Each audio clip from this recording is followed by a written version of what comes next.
Hello, this is your host, Todd Lewis of the Present Folly Podcast. I'm once again joined by Keith Preston and Florian.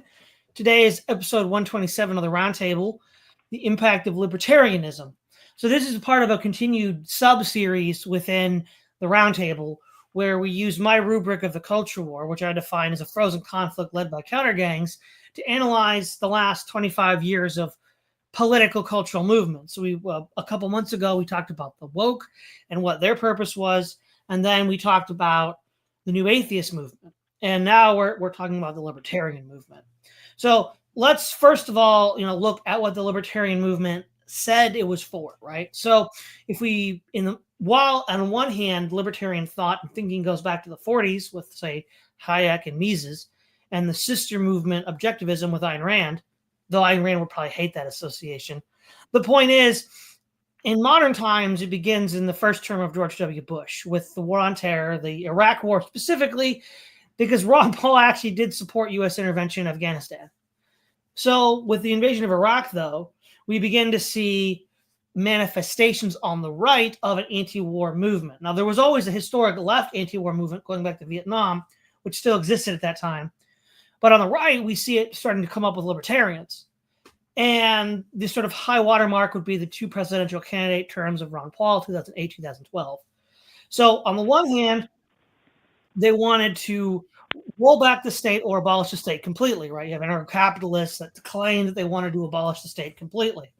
But then there were more of the Beltway libertarians that just wanted to have a more efficiently run government, right? So this is basically just the sort of mindset that the Reagan Revolution gave us in the 80s. We just need corporations to make the economy and the government more efficient.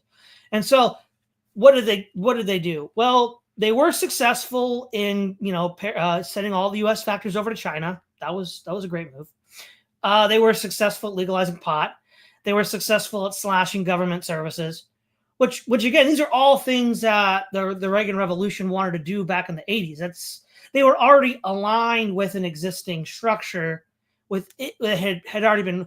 Bill Clinton, of course, was famously called the most the best Republican president of the 90s by I can't remember that Bowling for Columbine guy said that. I forget his name at the moment, but yeah. So we have that, and they did Michael Moore. Thank you, Florian. Michael Moore. But then they did not at all reduce.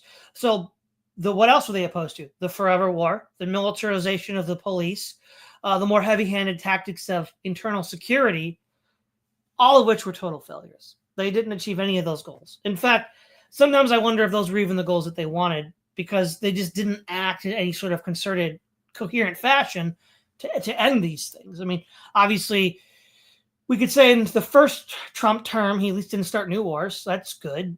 But then Biden got in and he started the war in Ukraine. And, Trump was supporting Israel's war in the Middle East. So we seem to be back on the table for the forever war. And we also see the fact that the police, this is weird too, right? The woke, when they were defunding the police, it's actually a very libertarian perspective. But unless you were already a progressive libertarian, I don't think, for example, very many Mises libertarians were in favor of that during that time. Even that's a very libertarian position. And I'm actually surprised nobody actually advocated defunding the police and just replacing them with private security as a policy platform. Now, if you read a lot of like the libertarian wonks and their ideal theory, they did talk about that, but usually in the context of a post-state or, post-statist society, not an actual policy right now. And Ron Paul and Rand Paul certainly didn't push for that as far as I could tell. So they also were known for being very utopian and being suckered by obvious frauds. There was the embezzling scheme at Galt's Gulch from 2013 to 2014 with John Corbin. And then there's the Netflix show about Anarchapulco, where that thing just becomes kind of just goes sideways with drug deals and gangsters and mafia people coming everywhere. So if your goal was to achieve a, quote, free society without the use of coercion, with a reduced state, with a police force that was, more in check, and with the reduction of the U.S. military footprint, they all totally failed on that. But where did they succeed, right? They succeeded where the Reagan Revolution needed them to succeed. And they were completely successful in that. So what I would argue is the true legacy of the libertarian movement as a political and ideological movement was a part of this broader anti-New Deal business conservative movement that goes all the way back to the 50s rather, with the birth of the modern conservative movement. Now, of course, the famous sloganeering was libertarians are fiscally conservative but socially liberal. So that was kind of like a sales pitch and a bone thrown to liberals to bring them on board with this new project. And that could also be seen as somewhat successful as well, because most liberals are no longer, in modern US, are no longer hard left leaning on economics.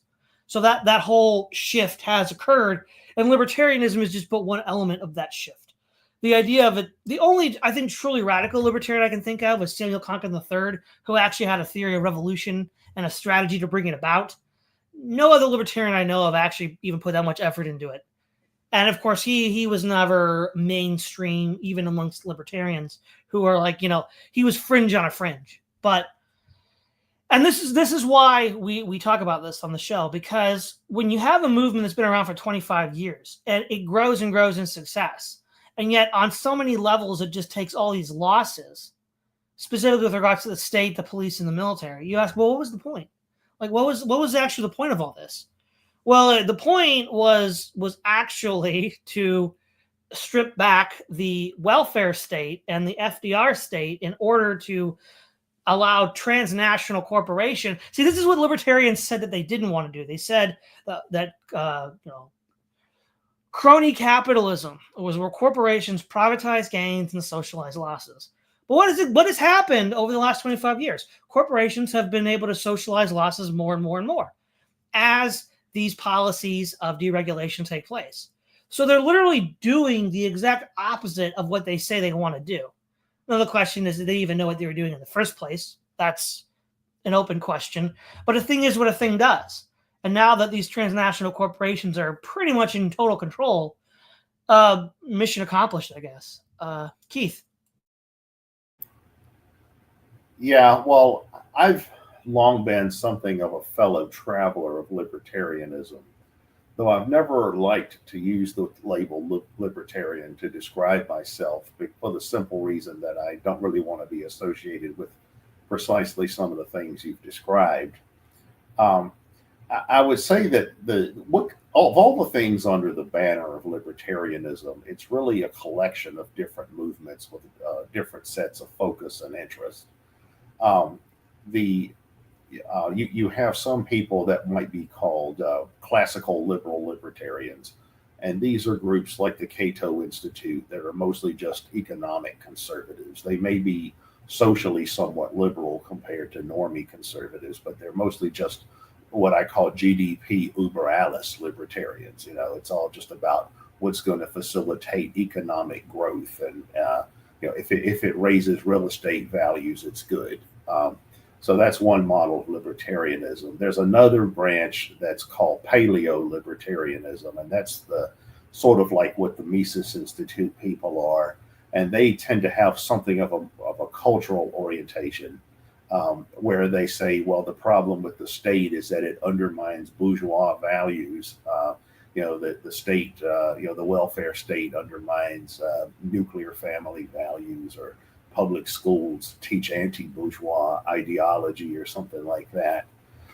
And then you have a leftist branch of libertarianism that's basically the left plus free market economics. And there's different types of that. There's liberal libertarians who are basically, liberals, but more free market economics oriented. And then there's market anarchists, which are more leftier, like the C4SS, Center for a Stateless Society group.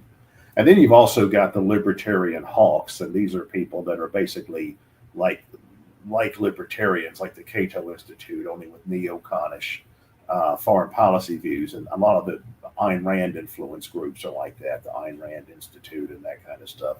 So there's really multiple things that are claiming the label libertarianism. But I tend to agree that libertarianism of any form hasn't been particularly influential, except as a co-optation.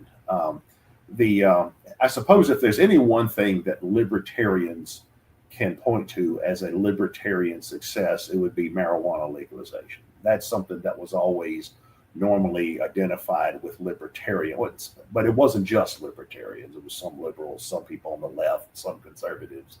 But that's always been thought of as a popular libertarian cause, and there has been some degree of success with that. So you could say that's one W that the libertarians can take, but libertarians have actually failed for the most part in virtually every other area, as far as I can see. Um, and I think the problem with that is that libertarians almost always end up getting co-opted by the political right. Some of them intentionally so and consciously so. You have this concept called fusionism that goes back to the 1950s and 60s, where there were supposed to be an alliance of foreign policy hawks, social conservatives, and economic libertarians. And up until the Trump era, that's kind of what Republicans or conservatives were for a long time. Going back at least to the 60s and the Barry Goldwater years, but certainly starting with the Reagan era, that's what Republicans were. And what ends up happening, though, is that libertarians end up getting co-opted by out and out corporate status and by neoliberals. And these are people who basically think, well, we don't really embrace free market economics as a matter of principle like libertarians do. We just are against anything that disadvantages corporations, or at least state-connected corporations. For instance, among conventional conservatives, you rarely hear any criticism of corporate welfare or things that create corporate or institutional privilege. But you would hear plenty of criticism of, say, social welfare. They'll say, well, they would, when they use the term statism means, well, there's too many people living in Section 8 housing, or there's too many people on, it used to be called food stamps. It's called something else now. SNAP, I think it's called now. But there's too many people on the SNAP program. And this is what government oppression is really all about in their view. It's like they always, they have this idea that, well, government takes from the productive and gives to the unproductive, meaning that, and this is an implicitly Ayn Rand influenced idea that business tycoons are like these Nietzschean supermen, and then in any efforts to rein in corporate power or business power or whatever, or the power of the rich or the oligarchs, well, that's basically just like the unwashed masses trying to bring down their superiors and that kind of thing. You find a lot of this kind of thinking in libertarian circles, which I've never really had much use for, and I've always distanced myself from that to a large degree.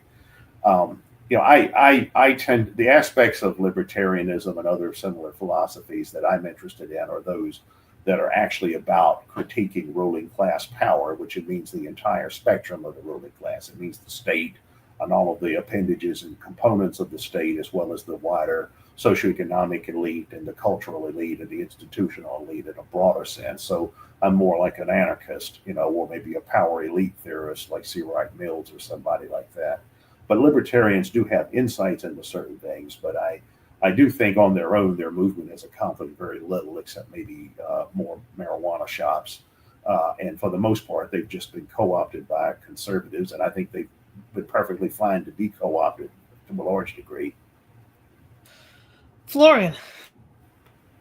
Yeah, I agree with many points that Keith brought up. And I would say the reason why they get co-opted is basically they are kind of designed that way to be co-opted.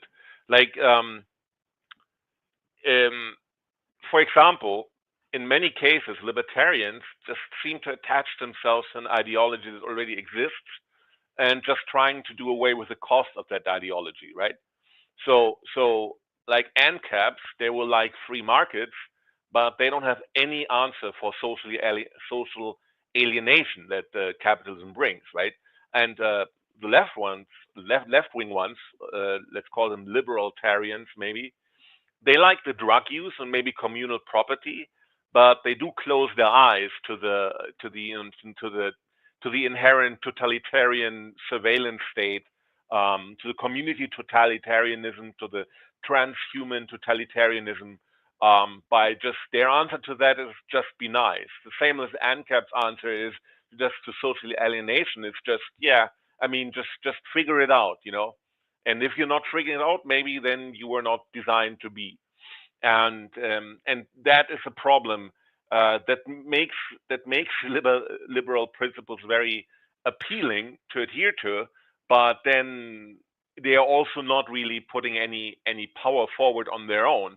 Since we're talking about libertarianism as a counter gang, I think they have never tried to be a gang. That's why they're always a counter gang, and that's why in the end they're not really effective. I had some discussion with some people on X, and I think Adam Townsend brought that up.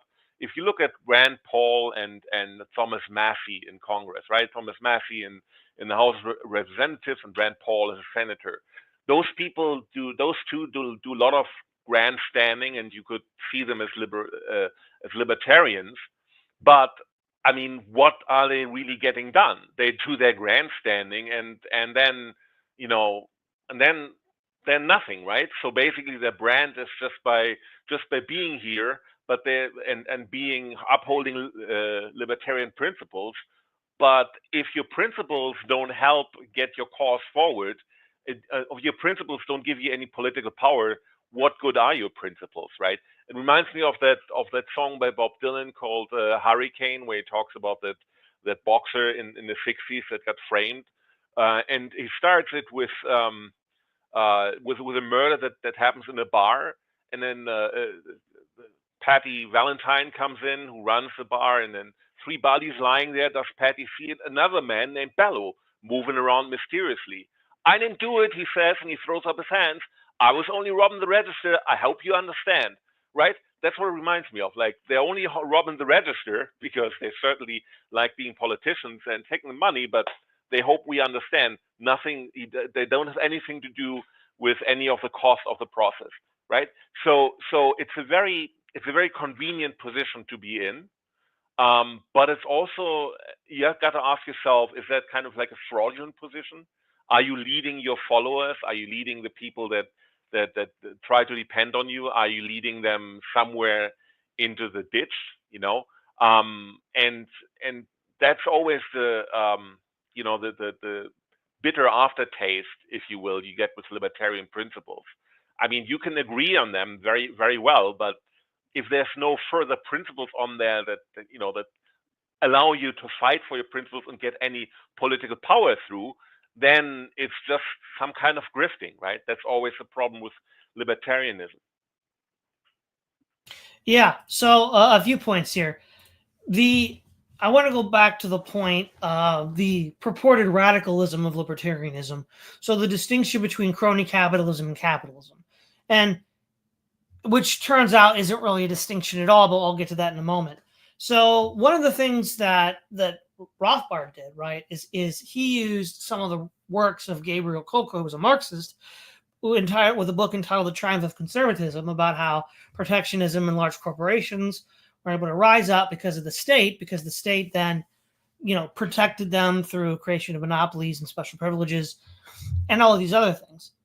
Now, furthermore, a little bit more radical, you had C4SS, and they would say, so for example, Kevin Carson, along with one of my favorite authors of the early 20th century on this question, Frederick C. Howe, author of Confessions of a Monopolist, all of this infrastructure, railroads, factories, power grid, the cost of protecting that is all externalized to the taxpayer because it's the police that pay for that.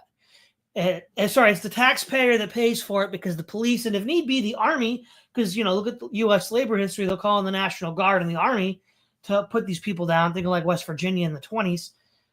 All of that's externalized. Now, if they had to pay that out of pocket directly themselves, would they be able to build all of this infrastructure?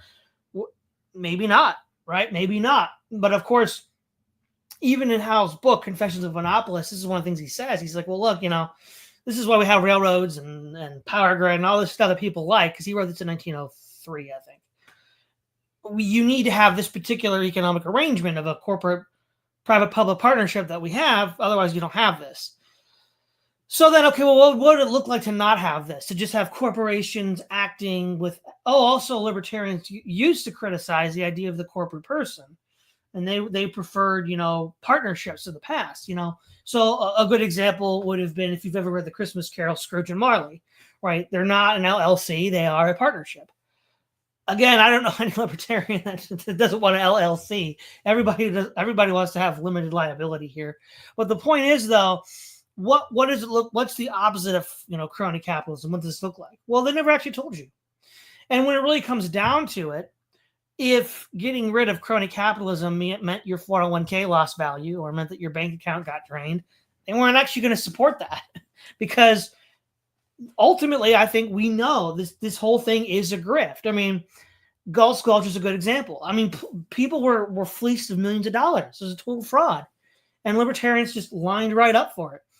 Narcopoco was just kind of a circus, and so I think a large part of it was there's like two groups of people here, right? One are those who are politically connected, and those who are involved in big business, right? They're working behind the scenes to facilitate this Reagan revolution of privatizing the economy and creating a global integrated economy.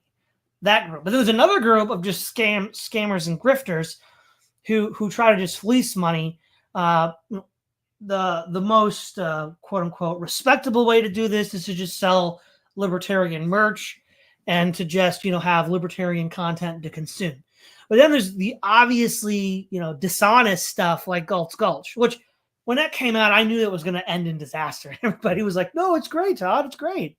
No, it's not. It's horrible. And so I guess in one sense, libertarianism was a success. The people that were in business or in government achieved their revolution and overturned the labor regulatory economic system of the New Deal. And the grifters made a lot of money. But that's not what we were told when the whole libertarian revolution under Ron Paul got started in 2008. It was supposed to be all these other things. And the war state, abolish the state, reduce the influence of the state. But of course, and this is what's weird, right? Because if Rothbard is going to accept Coco's argument that corporations are actually the result of the state, granting monopolies to them, then the kind of idea that they have of a corporation as this actor in the economy can't exist absent an anarchist situation because the state's gone. I mean, who is going to ensure that this thing actually exists? Now, how much of that was just a tactical concession to people like Coco just to, make a point. And that's something that they didn't actually believe because they didn't act like they believed it. And so that's another question, a little bit hard to answer. Keith. Well, I don't think that ideologies can really be assessed without first taking a look at both the material interest as well as cultural interests that are attached to them. If you look at who generally has the most sympathetic view of libertarianism, for example, who funds libertarian think tanks and things like that, depending on the tendency, what you see is that it's one of the standard divisions within the ruling class. For instance, if you look at the divisions between Democrats and Republicans and their approach to economics, at least traditionally within the Trump era, it's something of a shift. What you tend to see is that the Republicans generally favor a more 19th century model of capitalism. They prefer the old bourgeois plutocratic model of the 19th century. That was the time period in which the Republicans emerged as a party, and that's largely what they represented at the time. And they are still the party of Sunbelt capital and more medium level capitalist interests that simply don't want their businesses regulated, and they don't want to be bothered with labor unions. So their goal is to protect the right to work and keep the minimum wage low and stuff like that. That's the this more 19th century model of capitalism, which tends to be a more lower level or medium level of capitalism. And then the Democrats tend to represent the more 20th century model of capitalism, which is technocratic managerial capitalism. And this particular model of capitalism is more popular with the larger corporations that see, as beneficial having a system where corporations and the government and banks and maybe even labor unions in some instances have a type of partnership in this wider managerial system. And the arguments between Democrats and Republicans about economic policy represent arguments between these two sets of ideas: 19th century bourgeois capitalism and 20th century technocratic managerial capitalism. When the right, at least the right as it's defined in the United States, accuses the Democrats of being socialists, what they really mean is that the Democrats are technocratic managerialists, which is true. That's an accurate. That's not what historic socialism was, but that's if you define socialism as any government involvement in the economy, then that would be socialism, in the widest possible terminology. And when the left accuses the Republicans of being, just a capitalist stooge party, that's largely correct as well, because they prefer, like I said, this 19th century model of capitalism where there's no labor unions, there's no labor regulation, there's no environmental regulation, there's no social safety net. That's basically still what Republicans strive for. If the sum total of everything Republicans tend to favor, at least in practice, Republican politicians in practice, that's what they seem to be going for. You see, for example, at the state level, where Republicans are dominant, one of the main things they try to do away with are labor laws, and some places now they're trying to do away with child labor laws and all that kind of stuff. So it's basically the 19th century versus the 20th century when it comes to these different models. Libertarians tend to have this idealized version of 19th century capitalism. They tend to be more philosophically oriented. They're influenced by John Locke and figures like that. And they have this idea, and it's sort of this kind of classical liberalism taken to extremes, taken to its ultimate conclusion. And they have this idea, well, we should just have total laissez-faire. I think that a problem with that is they don't really understand or don't care about the degree to which existing economic arrangements are the product of the state. For instance, they'll say things like, well, government only should exist to protect property rights and contract enforcement and that kind of stuff. But property rights still have to be defined. Property rights don't just fall out of the sky. Property rights is a socially constructed concept.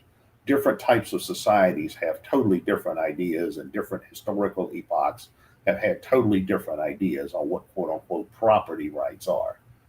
There have been some cultures in the past that the idea of property rights would have been alien. They're like, what are you talking about? What does that mean?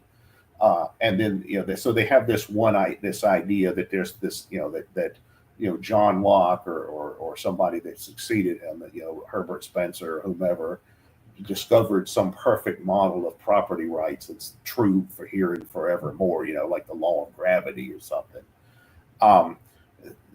That's one idea they have. They don't understand that property rights are socially constructed. Also, the terms of contract. They say, well, contract enforcement should be one of the prerogatives of limited government. But what constitutes a valid contract?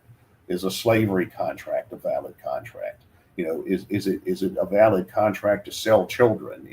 There's still going to be some sort of socially or culturally constructed idea about what constitutes a valid contract. There's many other things like that, that where this kind of conventional libertarian theory becomes problematic. Also, when it comes to the relationship between business interest and the state, I hear a lot of libertarians say, well, the government should go by the Constitution. Only the enumerated powers in the Constitution are legitimate. Well, what are those enumerated powers in the Constitution? It's things like creating patent law. It's things like subsidizing internal improvements, which is basically just another way of saying corporate welfare in modern terms. It's about uniform bankruptcy laws at the state level, and all of that represents the class interest of the people who wrote the U.S. Constitution. I mean, like the Marxists aren't wrong when they say that the U.S. Constitution was written to be basically a class dictatorship of what was then the ruling class, which is the emerging, early modern capitalist class, the mercantile class, and then the gentry, which was like the landowners that did not have aristocratic titles. That was the ruling class when the United States was created, and the enumerated powers in the Constitution represent the interest of those classes. And then everything that's been done since then is a modification. So all of this is subjective and relative to social and historical and cultural and socioeconomic context. And libertarianism, in my view, doesn't take any of this into account. They have this idea that, so for example, the non-aggression principle and the Lockian model of property rights, they think it's like, they think Friedrich von Hayek was like Moses coming down off a mountain with this, I got my 10 commandments of free market economics here. It's just a very, when you really critique and dissect these ideas, they're very limited and very shallow. Or Keith, Mises is God and Rothbard is his prophet. Okay, Florian, your turn. Yeah, very interesting. I think they would basically think that property rights are only the ones, the Lockian ones, right? Where you basically own yourself and the fruits of your labor. But then it also becomes interesting when you look at you can have a property rights where land is owned by everyone, but the work that you directly do, that is owned by you. And then we go into of course, the socialist conception and the communist conceptions of property rights, which are not individual based, right?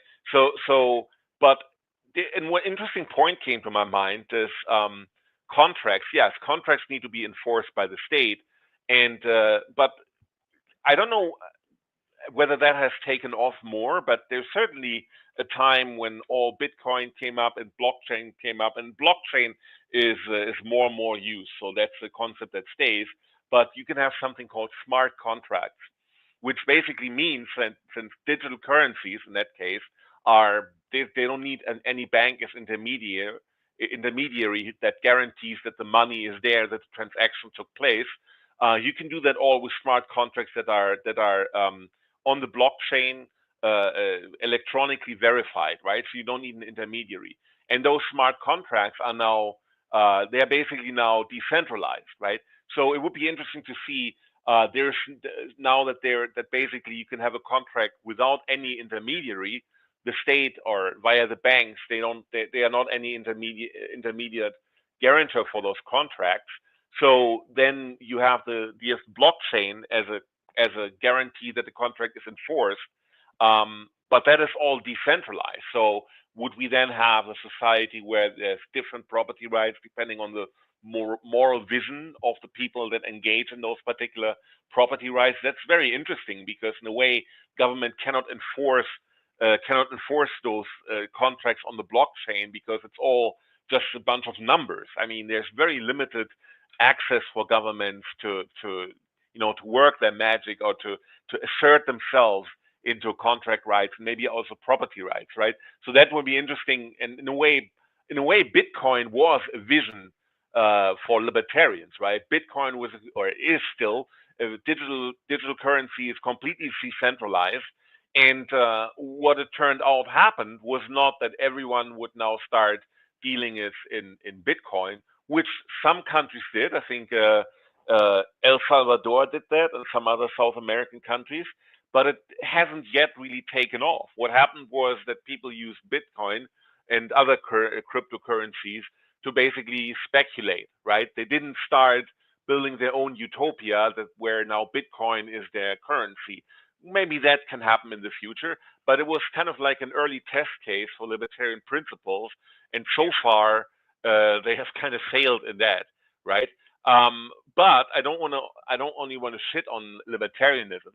I think libertarianism was good. I want to remember that as Keith mentioned, the Vietnam War, or maybe that was you, Todd, in the beginning of our roundtable today. Yeah, they were actually a large, significant part of the anti-Vietnam War protests, and for that reason, it was good. So if you have libertarians that are against some government or massive government programs and push back against government overreach, then they actually have an important function, right? It's just a pity that they're not really that they're defining themselves as some form of counter movement only. And when it comes to when it comes to engaging in positive visions, where they don't have to be against something, they just align themselves with a very one-sided capitalist vision of property rights and contracts. And I would say that's one of the weaknesses they have. But maybe it's just human nature that you try to maximize whatever systemic benefits you have, and then rather than going on to a new movement, you're just taking using the tools that you have, not to start a new movement or to entrench your movement more, but just to get more benefits from the existing paradigm. Maybe that is something that you could work on for libertarianism to work better, but so far they worked as a counterforce against massive government overreach, and but not much more. Well, real quick to your point, Florian, it's only in the United States that you can claim to be a dissident when you're in fact actually trying to maximize your profitability within the system. That's only in the United States. Go ahead. Say again? So it's only in the United States that you can pretend to be a dissident while simultaneously trying to maximize your life goals. You're not a dissident then. Just, I don't want to hear it. But you did have a question that was answered in the chat, so I feel like it's worth reading. CC Lilja writes, the majority of libertarians do not agree with the Lockian proviso, and they are hardcore proprietarians. So for those who don't know what the Lockian proviso is, it's the idea basically that you can't kick out the ladder from the guy that comes after you. So Locke says you can homestead property, but you can't homestead so much of it that there's none left for the next guy. And so it's sort of it's an ends and means thing, because the means you use can't be those means that would exclude other people from homesteading. So for example, if you homestead a property across a river right at the point of the bridge and then hired a bunch of guys to defend that bridge and said, hey, you can't get over, well, that would be violating the Lockian proviso, because nobody can get across the river to homestead the rest of the property. You just homesteaded that right at the edge of the bridge, right? And so that's important. I think Ayn Rand solved that problem by just declaring all her turbo capitalists as heroes that she would basically not take the ladder away, but nobody else would ever be able to get up to the level of her heroes. At least if you look at Atlas Shrugged, that's kind of like an interesting solution of that dilemma, but it's not a realistic one, right? So yeah. Then it sounds like more like you're libertarian, then you basically are in favor of first mover has the advantage of basically expanding into a corporation. Yeah. Now, the other thing, this ties in, I think, to a point Keith made, where libertarians are just, well, and many of them are ignorant, possibly even willfully so, of the role the state has in the corporation. But back to what I was saying about 15 minutes ago, they on paper admitted this, right? Rothbard admitted this. Rothbard quoted Gabriel Coco multiple times. Radical libertarians in the early 2000s would say this, but then they wouldn't really act on it. And I think this is why they failed to defeat the military-industrial complex, because they don't understand. This is just a part of the economy. It's just the market. So about a decade ago now, I think, I had a debate with Bob Murphy on the Tom Woods Show. And one of the things that I pointed out is that with the private production of defense, so I had a twofold argument. One, that you actually couldn't do it. But then there was a second follow-up argument where any sort of corporation that could provide such a service would be incentivized to do two things. It would be incentivized to stimulate wars, because how else is it going to sell its products? If there aren't wars, that's why in 1934, Engelbrecht wrote about the merchants of death, I mean, if no one's going to buy your guns or bullets or shells, what are you doing, right? You're not doing anything. And then second of all, they don't want to suffer property damage. So they're going to do preemptive strikes. So the other guy has to endure the property damage. And so the point is, the military-industrial complex is for-profit war, right? See, this is what people just fail to understand. This is why the modern world is so insane, right? It's the Romans and the Chinese never armed the Huns. They're not like, oh, hey, let's stimulate a war right now and arm the horde and see what happens. Never happened. But corporations funded the USSR, built its factories, helped it militarize, and Brzezinski in the Technotronic Age accepts the findings of Sutton's research. So again, and then also Ronald Reagan's foreign policy advisor on the Soviet Union also accepted that as well. So this is just a fact, right? The fact that the Academy, see, because here's the thing, the people who make decisions during the Cold War accepted Sutton's findings, right? Whereas the Academy is just political correctness. So of course they're going to ignore that. The point is, they have a built-in interest to fund wars, to stimulate wars so they can have product to sell. And that's just the market. That's just the economy. So, but the libertarians have this weird idea that armaments, especially if it's a for-profit corporation providing defense, you need to have, you're going to have the stimulated war effort. And it's like, okay, well, we'll answer that. Well, they can't. Bob Murphy couldn't. Now, granted, Tom Woods is the host, so I don't expect him to weigh in on that directly. But after the fact, he didn't really do that.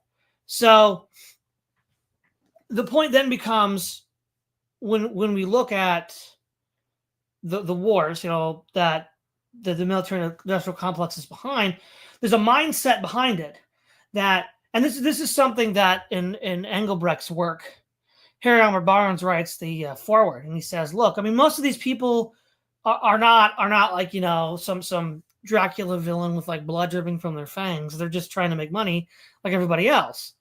But in this case, making money is war. So the idea then is, well, why would they have a different logical calculus? Well, they wouldn't. And I think that is really where the libertarian movement just shipwrecked.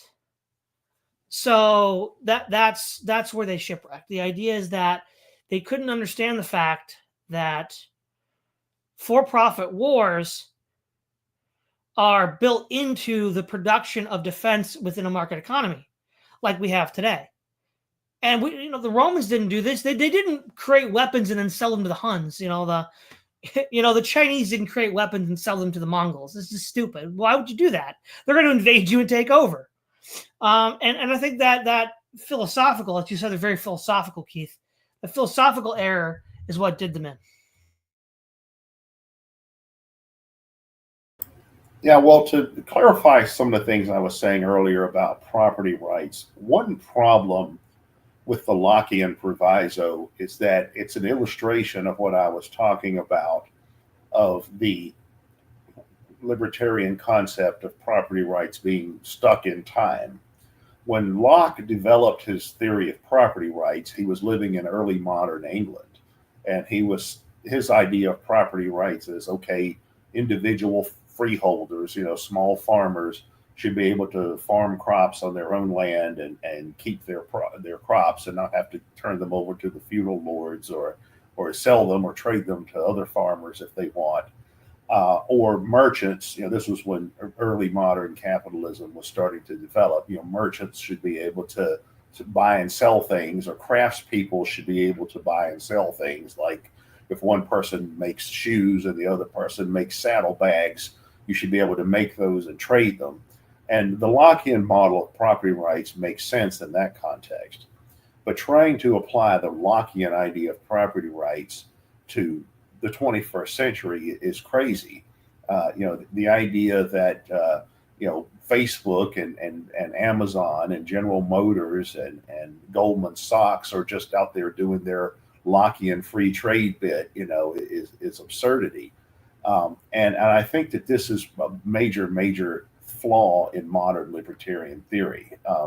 In addition to the class bias, I don't think we can take out the class bias, because over and over again, I've heard libertarians make comments where it's clear that what they really believe is that libertarianism or free market economics or whatever they want to call it, free market conservatism, should just be about advancing certain lifestyle interests or certain class interests. For instance, some years ago, probably at least 20 years, maybe longer, I heard Ken Hamblin, who used to be a popular radio host who I think identified as a libertarian or conservative-leaning libertarian or something. I heard him debate a woman from the Democratic Socialists of America, and he was lambasting welfare. And then she said, well, meaning social welfare, like, poor people on food stamps or whatever. And the DSA woman said, well, what about all the other types of warfare? What about corporate welfare? And he was actually trying to make a defense of corporate welfare and say, oh, no, that facilitates economic growth and development. That's all good, And then I remember seeing a lecture in person once from Mark. It was a debate. It was a debate between Mark Skozin, who's a well-known libertarian economist, and Larkin Rose, who's sort of a way out on the edge anarcho-capitalist. And Mark Skozin was actually making a defense of eminent domain, basically saying, well, eminent domain is good because it helps, efficiency as far as like constructing highway systems to facilitate trade. In other words, he's not really interested in abolishing the state. He just thinks the state should exist to promote certain economic values and related lifestyle interests. And Mitt Romney, now I don't think he identifies as a libertarian. He's just more of a standard Reagan-type conservative. But I know when he was running for president, during his campaign, at one point he was lambasting people, like poor people who are unproductive and that kind of stuff. There was that quote about, well, you've got the top 50% productive people, and then you've got all the slothful people on the bottom 50%. During that same campaign, when he made a stop in Houston, he was lambasting Houston for not having zoning laws. Okay, well, a lot of libertarians will criticize zoning, saying it inflates the cost of housing, it prevents business development, stuff like that. Right? Maybe a case can or can't be made for that. But it's clear that Romney was not a consistent free market economist. He thought that the purpose of free market economics should only be to advance the class interest of people at his class position. So I think that, and I come across this kind of stuff all the time in libertarian circles. That's just a few examples. And as far as the libertarianism that emerged during the Ron Paul era, I think the issue there is that when Ron Paul came along and was sort of a fringe presidential candidate, but a popular enough one that he developed an audience and a fan base, I don't think that means that a whole lot of people became converts to libertarianism. It just meant, well, there were people who heard Ron Paul saying he was against the Federal Reserve, which some people were blaming on the economic downturn of 2008. Or he was saying he was against the wars, which were by that point had already been going on for years with no end in sight. So I think a lot of people were receptive to that message, but a lot of people who got involved with Ron Paul and his movement were novices in politics. And a lot of them eventually went over into all kinds of things. Like I knew people who were in the Ron Paul movement who eventually went over into the hardcore alt-right or even became fascists. I knew people who were Ron Paul fans who eventually became communists. Most people probably didn't go to that extreme, but the Ron Paul movement eventually just branched out into all kinds of things. And that leads to what I think is another major flaw in libertarianism. And that is libertarianism has not been able to distinguish itself or create an identity for itself beyond this wider mainstream American culture war. What I have seen is that all the libertarian factions have largely just become appendages to various culture war factions. Like before, I was mentioning different libertarian factions, the liberalitarians and minarchists and anarcho-capitalists and market anarchists and neocon libertarians and all that kind of stuff. And what I've seen is that all of these different libertarian currents, even though they're very small subcultures, they've largely just attached themselves to different culture war factions, meaning that they don't really have an individual identity as a distinct movement. They're just sort of attached to, whatever wider cultural tribe or metapolitical tribe they most identify with. For instance, you can go to the Center for a Stateless Society website, and you can have people, you can find articles by people saying why libertarians should vote for the Democrats. And you can find stuff similar to that, only it's for the Republicans, say, probably in the Mises Institute archives or Cato Institute archives, or certainly somewhere like the Ayn Rand Institute. And so there's no independent identity there. Libertarians don't have an independent identity apart from the wider culture war. Instead, they just sort of fragment into, whatever, align themselves with whatever culture war tribe or whatever ruling class faction they find least objectionable. And if you look at successful movements or influential movements from the past, that's not what they did. For instance, if you look at old school communists, for them, communism was their identity. If Democrats or Republicans or somebody like that did something that advanced communism in their mind, look, great, good for them. Doesn't mean they're going to become one. Around the world, the Islamists, the Islamists don't just align themselves with whatever ruling class faction they like the most. They might take weapons from the CIA or something when it's convenient, but they have their own identity. We are for the caliphate. But libertarians, I think, don't really have an independent identity of that type, and that keeps them from being a genuinely influential movement. Sounds like you just said libertarians are the arch conservatives, Keith. I said what? It sounds like you just said libertarians are the arch conservatives. In what way? Well, in the sense that all they do is they don't rock the boat. They just preserve the status quo. They just try to make, as much money as they can preserving the status quo. Well, if you define conservatism as that, yeah, if you define conservatism as somebody that just wants to preserve what is and preserve, the class interest and lifestyle interest of more affluent people, yeah, they're very much conservatives. Okay, Florian. Yeah, very interesting point. And I think if you talk about like Facebook and other big corporations not adhering to the Lockian proviso, maybe it works on the micro level. So if you talk about how do we want to avoid things like military-industrial complex, where war gets a profit motive, and then you start arming the barbarians and the Mongols outside your gates because it makes a profit, and that destroys your own society. So maybe if you fuse on a large scale libertarianism with some form of nationalism, that would basically curb those excesses. But if you look at the micro level, you can see the homesteading idea take root ever more. Like also, when people start homeschooling, they often associate with other parents and they form small collectives, right? It's not like every parent schools their children on their own. They bond together with like-minded people. In a way, homeschooling is just a very self-managed form of private schooling, right? It seems as soon as people have children, they become a little more interested in their environment outside their own position. So they would basically abandon some libertarian principles, or they, at the very least, have to keep the Lockian proviso in place because they want at least their children to also have a chance to rise up, right? And so, I think the interesting point here is that people that are libertarian first, they become more conservative, and then they start a family, have children, and then they come back to the libertarianism, but in a way that takes care of a homesteading together with others, right?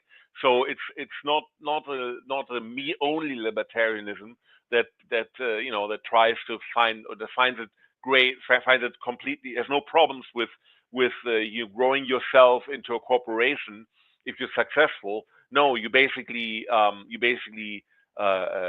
honor other people that are also there and don't take the ladder out from under them. And I think that's really interesting. These small homesteads, these localized communities, of course, they seem to be very similar to what Keith said about the model that Locke had in mind, where you have communities where everyone has like some form of contribution to the village, right?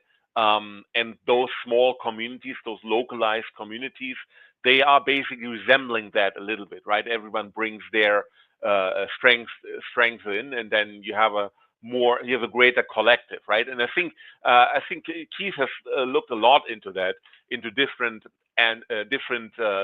localism movements and small communities from the angle of anarchism. But it would also apply here, and maybe that's a long-term solution, that libertarianism gets fused with more workable principles of a more autonomous society, where you band together with others, and then you have your small little group that then takes primacy over any state or government structure, because now you can do things for your own and on your own terms. Eventually, at least, if when currency is completely decentralized and other things are. So that might be the future of libertarianism, right? Because I cannot see how the classical libertarianism will survive for longer time, because they just seem to be empty hulls in a way and just adhere to the larger ideologies anyway. But that's maybe something that is a reason for optimism in the future. Well, I think it's about time to wrap up now. So I'll wrap up with my final thought. My final thought is that the libertarian movement, in one hand, like this is the success and fail condition, was successful in that it helped complete the Reagan Revolution to demolish the New Deal structures, improve globalism, give China U.S. factories. Great. Now they can invade Taiwan now. Thanks, guys. That was a good move. And also make, grifters get rich who didn't have any political connections. And the reason why they failed to roll back the state or failed to end the Forever War was because they didn't understand that the Forever War was for-profit conflict, and that the very logic of their own libertarian thought, they just didn't extend to armaments production in a really weird way, but other people who did just kept doing it. And so you kind of had to fight yourself, and the libertarians aren't going to do that. So on the one hand, yes, they did succeed in dismantling the New Deal and getting rich, but that was it. And the war machine is still going on. Final thoughts, Keith? Yeah, I have largely the same view of the libertarians that I do of the left-wing anarchists, in the sense that I've criticized the left-wing anarchists quite a bit, and I would have comparable criticisms of the libertarians as well. And in some ways, the criticisms are that of a loyal opposition, because I do think both of those currents do bring interesting ideas to the table that are valid in many ways. But then they're also self-limiting in terms of their overall analytical framework. The libertarian criticisms of the state as an inherently predatory organization, I think, are valid. When the libertarians say that the state is the mafia writ large or something like that, much could be said for that analysis. But I do think, though, that it gets sidetracked with many, many other things that are not nearly as penetrating or as useful as some of the core foundations that libertarians will often claim to believe. And that's true of their counterparts among the left as well. A lot of the I suppose one criticism I'd have of the critical theory people is that it's not that their ideas are too radical, but that they're not radical enough, meaning that you could kind of take the model of critical theory and apply it to a lot of other things besides what the critical theorists typically apply it to. These theoretical systems are interesting, but they haven't really been fully developed by a lot of their proponents, or maybe that's intentionally the case because they don't really necessarily want to go where their ideology would lead if they've applied it to its logical conclusion. Yeah. Okay. You get the last word, Florian. I think libertarianism is a classical counter-gang movement and will always be co-opted if you have it on a large scale. But its true value, I think, lies in its mindset component and the trust in creating small voluntary communities. And as such, I think it's very strong and has great potential, with some major challenges remaining. like, for example, the drug legalization stuff, which can be a major challenge to forming a coherent community. But when we talk about community, I always find myself sounding like almost like a story in the New Yorker, which maybe underscores how close libertarians are to classical liberals. But I really believe in libertarian as having great values for forming small communities and finding ways to stick together in those small communities, which may be more important in the future as the power of the centralized state is more and more waning. All right. Well, again, this is Todd Lewis of the Praise of Folly podcast signing off. But again, thank you, Keith. Thank you, Florian. And thank you, everybody who tuned in. See you next time.